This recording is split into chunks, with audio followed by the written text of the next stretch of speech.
உங்கள் சிவதனசேகரன். வாழ்வுக்கு வழி செய்த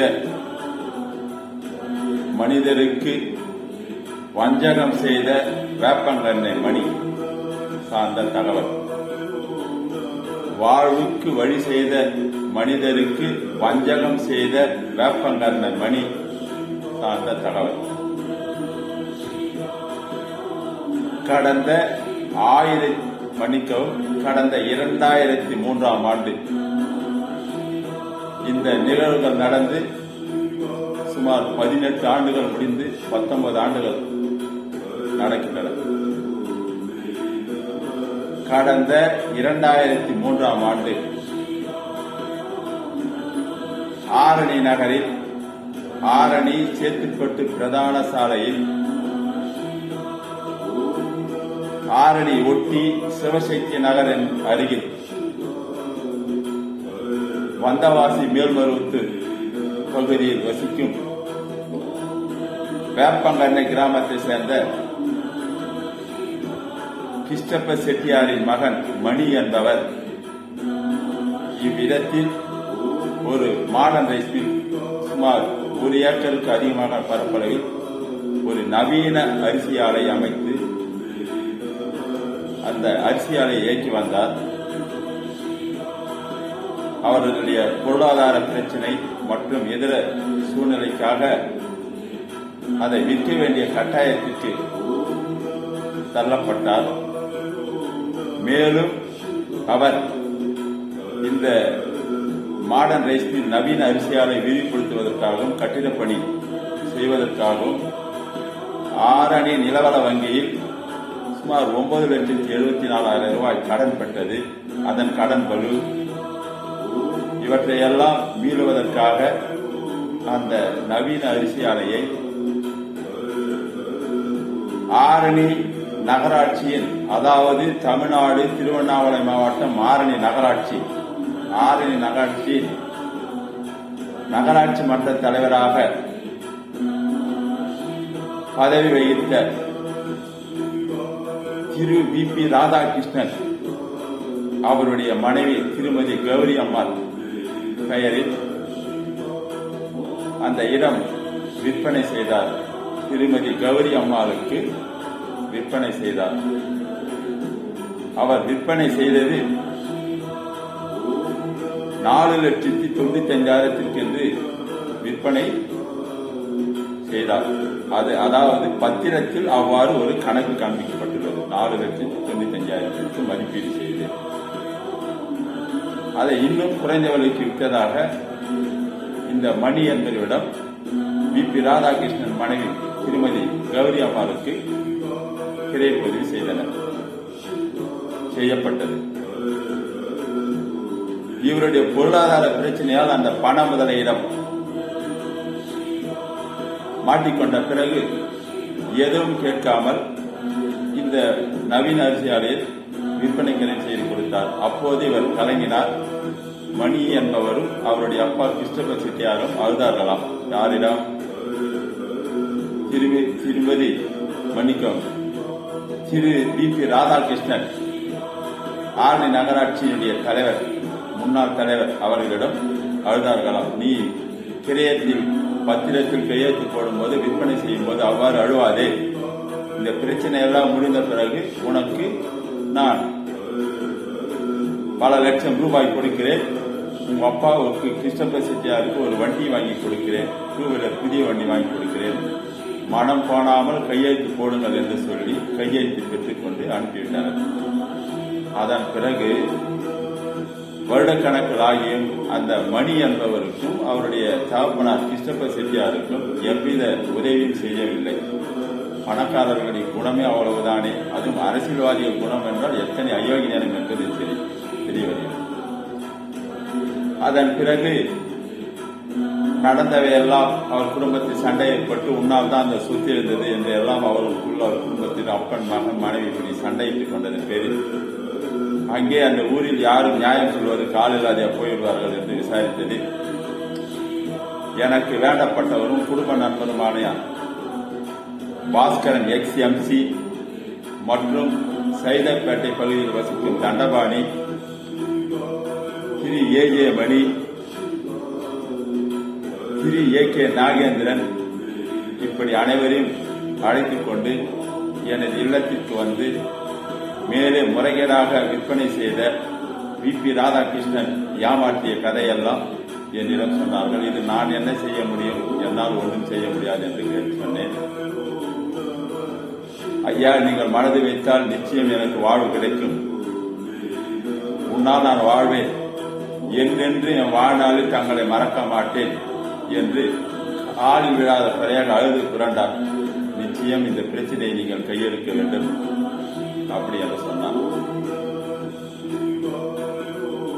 போதா குறைக்கு இவருடன் வந்துள்ள அனைவரும் திரு தண்டபாணி, பாஸ்கரன், நாகேந்திரன், ஏ மணி அவர்கள் எல்லாம் எனக்கு சொன்னார்கள்.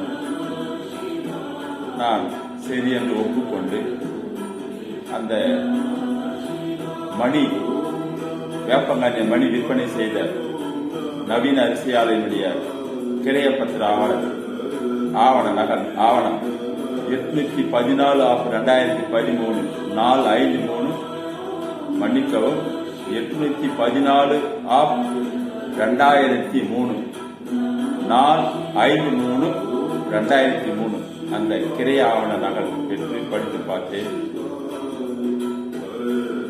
இவர் சொன்னது எல்லாம் உண்மையாக இருந்தது. இது சார்பாக நான் ஏற்கனவே ஒரு பதிவு போட்டுள்ளேன், ஸ்பெஷல் என்று போட்டுள்ளேன். அதன் தொடர்ச்சி இது. இவர் சொன்னதெல்லாம் உண்மை என்றும் தெரிந்து கொண்டேன். இவருடைய சொத்து மதிப்பு வெறும் 4,95,000 என்றும், இந்த நவீன அரிசி ஆலையை காண்பிக்காமல் 105 மின் குதிரை திறன், அதாவது 105 HP கொண்ட இயங்கும் ஒரு நவீன அரிசி ஆலையை வெறும் 5 HP காண்பித்து வெறும் இடமாக காலி இடமாக பதிவு செய்துள்ளார்கள். 43,000 சதுரடி பரப்பளவு கொண்ட இடத்தில் கட்டிடங்கள், காம்பவுண்ட் சுவர்கள், மிஷினரிகள், இதர கட்டிடங்கள் எல்லாத்தையும் முற்றிலும் மறைத்து வெறும் காலி இடமாக பதிவு செய்து வெறும் 5 HP மின் இணைப்பு இருப்பதாக காண்பித்து முறைகேடாக பதிவு செய்துள்ளனர். இதையெல்லாம் சேகரித்துக் கொண்டு மேலும் இந்த மணி செட்டியார், கிருஷ்ணப்ப மகன் மணி செட்டியார் ஆரணி நிலவள வங்கியில் 9,74,000 ரூபாய் சுமார் கடன் வாங்கியது. அதை 12 லட்சம் ரூபாய் சுமார் பணம் விற்பனை செய்த பிறகு பைசல் செய்துள்ளது.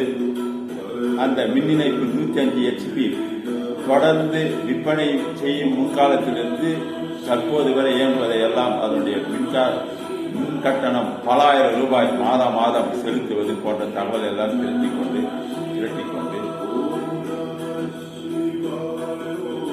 ஊழல் தடுப்பு கண்காணிப்புத்துறை அலுவலகத்திற்கும் பதிவுத்துறை தலைவர் சென்னைக்கும் மாவட்ட பதிவாளருக்கும் ஒப்புகை பதிவு மூலம் புகார் மனு அனுப்பினேன். இது மட்டுமில்லாமல் மணி பெயரில், இந்த விற்பனை செய்த மணி பெயரில் ஆரணி கனரா வங்கியில் ஒரு போலியான ஒரு கணக்கை துவக்கி அந்த கணக்கில் சுமார் 30,000 ரூபாய் மின்சார மானியத்தை பெற்றுள்ளனர். இதுவும் ஒரு தகவலை சேகரித்தேன். இது பெரிய பெரிய குற்றச்செயல். இந்த 2 குற்றச்செயல் மன்னிக்கக்கூடியாத குற்றச்செயல். இது பிரச்சனையாயிரும் என்று, அதுவும் வி.பி. ராதாகிருஷ்ணன் மனைவி கௌரி அம்மாள் பெயரில் இந்த இடம் வாங்கப்பட்டுள்ளதால் பிரச்சனை ஆகிவிடும் என்று நான் சட்ட போராட்டம் நடத்தி என் உடலை வருத்து காலவரையற்ற பட்டினி போராட்டம் இருந்து, அது மட்டுமல்லாமல் மாவட்ட ஆட்சியர் அலுவலகம் எதிரே தீக்குளிப்பு போராட்டம் என்று, தீக்குளித்து தற்கொலை செய்து கொள்ளும் போராட்டம் என்று நடத்தி இவ்வளவும் பண்ணி நான் சிறை செல்ல வேண்டிய கட்டாயம் ஏற்பட்டு இவ்வளவும் செய்த பிறகு, இந்த ஒரு சூழல் அமைந்துவிட்ட பிறகு வி.பி. ராதாகிருஷ்ணன் என்பவர் அந்த மணி என்பவரை நேரில் இரவோடு இரவாக அவரிடம் பார்த்து அவர் கோரிய பல லட்சம் ரூபாயை கொடுத்து அவங்க அப்பாவிற்கு கிருஷ்ணப்ப செட்டியாருக்கும் இருசக்கர வாகனம் வாங்கி கொடுத்திருப்பதாக எனக்கு ஒரு தகவல் கிடைத்தது. அந்த மணி செட்டியார் நான் இந்த பிரச்சனை எடுப்பதற்கு முன்னே நான் உங்கள் இல்லத்தில் உங்கள் மனைவி உங்கள் அப்பாவிடம் கேட்டுக்கொண்டு செய்கிறேன் என்று சொன்னேன். நான் மேல்மருவத்திற்கு நானும் எனது நண்பர், தற்போது அவர் இல்லை, அருள் என்பவரும் சென்றோம். மேல்மருவத்தூர் ஆதி பராசக்தி கோயில் அருகே இறங்கினோம்.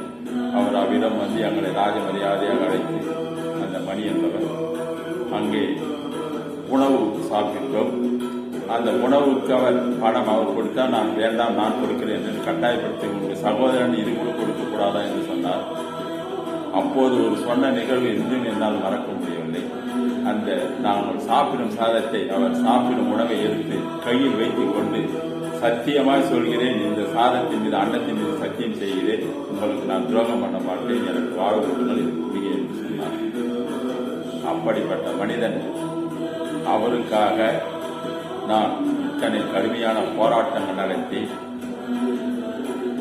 பண முதலையை சட்டத்தின் முன் நிறுத்திய பிறகு இப்பிரச்சனை அவர் வந்துடக்கூடாது, அவர் ஒரு சாட்சியாக வரக்கூடாது என்று குற்றவாளி செய்யக்கூடாத குற்றம் செய்த மக்கள் பிரதிநிதி வி.பி. ராதாகிருஷ்ணன் அவரை சந்தித்து சமாதானம் செய்து அவர் கோரிய பணம் கொடுத்ததாக எனக்கு நம்பகமான ஒரு தகவல். அதன் பிறகு இந்த மணி என்பவர் என்னை தொடர்ந்தே கொள்ளவில்லை. நான் இவருக்காக பல ஆயிரம் செலவு பண்ணி உடலை வெறுத்து கடுமையான சட்ட போராட்டம் நடத்தி இதனால் எனக்கு உயிர் அச்சுறுத்தல், கொலை மிரட்டல் எல்லாம் நடந்தது. இத்தனையும் துணிந்து செய்த எனக்கு நன்றி கட்ட மனிதர் அந்த மணி என்பவர் என்னை ஒரு வார்த்தை கூட பார்த்து ஒரு நன்றி சொல்லவில்லை, எனக்கு ஒரு நன்றியும் சொல்லவில்லை. இதை இன்றுவரை என்னால் மறக்க முடியவில்லை. பொதுநலவாதிகள், சமூக ஆர்வலர்கள் எல்லாம் இதை கவனத்தில் கொள்ள வேண்டும். மக்கள் மக்கள் நாணயமாக இருந்தால்தான் நாடு நன்றாக இருக்கும், அந்த நாடு வளம் பெறும். நன்றி கட்ட மனிதர்கள் வாழும் பூமி என்பது இது இந்த பதிவு உணர்த்துகிறது.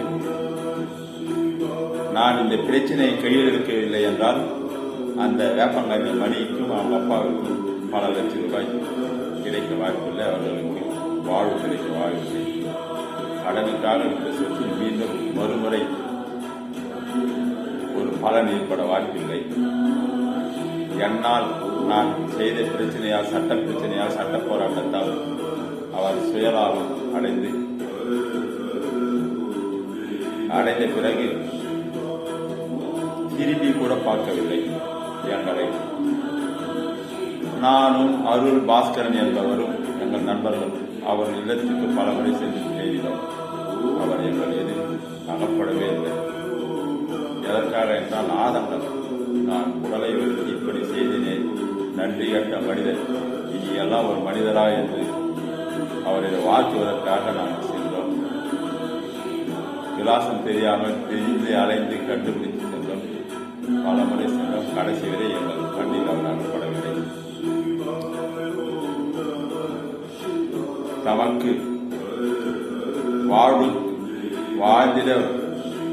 வாழ வழிவகுத்த மனிதருக்கு நன்றி செலுத்தவில்லை. இப்படிப்பட்ட மனிதர்கள் வாழும் இந்த பூமி. பணம் இருந்தால் குற்றச் செயலிலிருந்து தப்பிக்கலாம். பணம் இருந்தால் எதிரியே நண்பராக்கலாம். பணம் இருந்தால் எந்த தவறில் செய்தவனை, பாதிக்கப்பட்டவனை பணம் கொடுத்து வீசினால் அவன் ஓடி விடுவான் என்பதெல்லாம் இந்த நிகழ்வு தெரிகிறது. இன்று வரை எனது சமூக நீதி போராட்டம் தொடர்கிறது. வேறு ஒரு பதிவில் வேறு ஒரு தகவல். உங்கள் சிவதனசேகரன்.